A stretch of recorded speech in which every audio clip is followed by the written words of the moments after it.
C'est un sujet évidemment important et puisque visiblement j'ai besoin de vous rassurer, oui, nous pensons que des choses doivent changer. Beaucoup de choses doivent changer d'ailleurs. Mais là, moi j'ai des questions sur la traduction de la loi, parce que j'ai le sentiment que entre la dernière loi Choisir son avenir professionnel et sa traduction, notamment dans le cadre national de référence qui a été signé, il y a des bougées,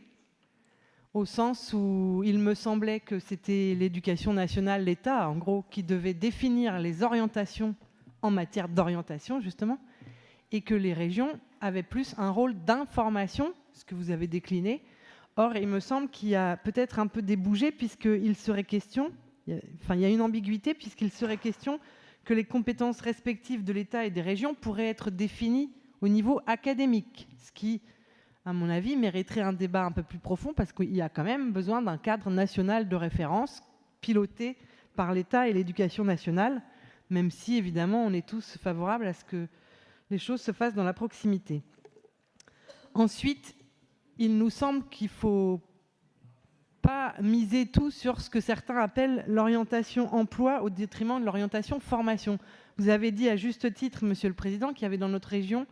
que les élèves qui rentraient en 6e avaient moins de chances d'obtenir le bac en Normandie qu'ailleurs, ce qui est tout à fait juste. Et Monsieur Margueritte, vous venez également de dire, ce qui me semble juste aussi, qu'on ne choisit pas à 15 ans une orientation pour toute sa vie. Et donc l'orientation ne doit pas consister à simplement définir quel métier on va exercer plus tard, mais à construire des parcours dans lesquels la formation, et la formation tout au long de la vie, est un élément qui me semble déterminant.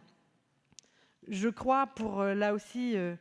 peut-être m'être fait mal comprendre tout à l'heure, que nous avons besoin de revaloriser les métiers de l'industrie. Parce qu'il y a, et je l'ai dit dans ces termes tout à l'heure, Monsieur Margueritte, un problème de savoir-faire, de perte de savoir-faire, et des gens insuffisamment formés, notamment dans le domaine de l'industrie dans notre région, alors que nous avions auparavant des savoir-faire assez exceptionnels et qu'il faut reconquérir l'ensemble de ces savoir-faire dans la durée. Faire sauter des barrières sociales, et je crois qu'il ne suffira pas de présenter les métiers pour cela. Dans ma ville, à Bolbec, un toubib peut bien venir présenter son métier de toubib. Ça ne suffira pas à ce que des mômes des quartiers populaires se disent qu'ils peuvent s'engager dans des études qui vont les conduire à Bac+10. Et donc, je crois que c'est ce que vous présentez, qui est très orienté vers on va présenter des métiers en tension, indiquer qu'ils sont en tension et qu'il y a du boulot, ne suffira pas, d'autant qu'il y a des métiers qui sont en tension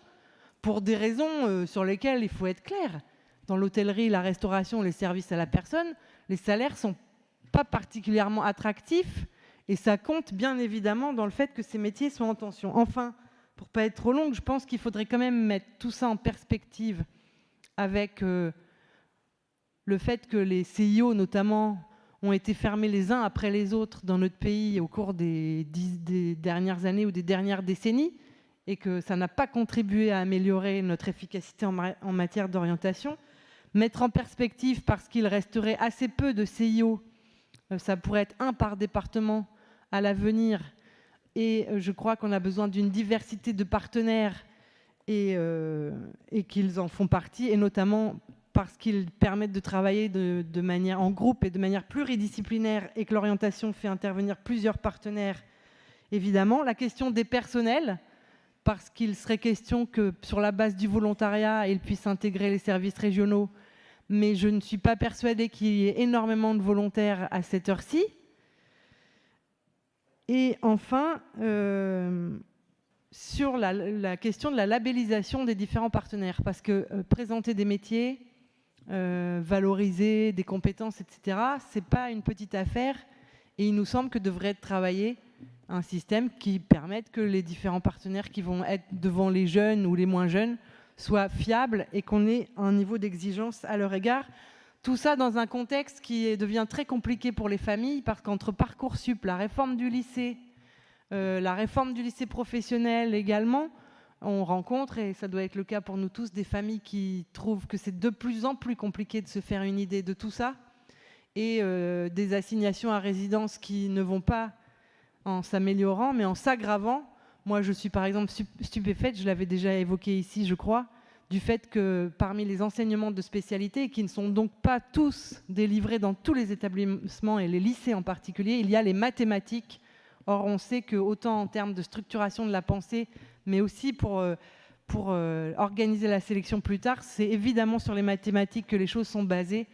et que c'est vraiment regrettable que l'ensemble de nos jeunes ne puissent pas accéder à ce type d'enseignement.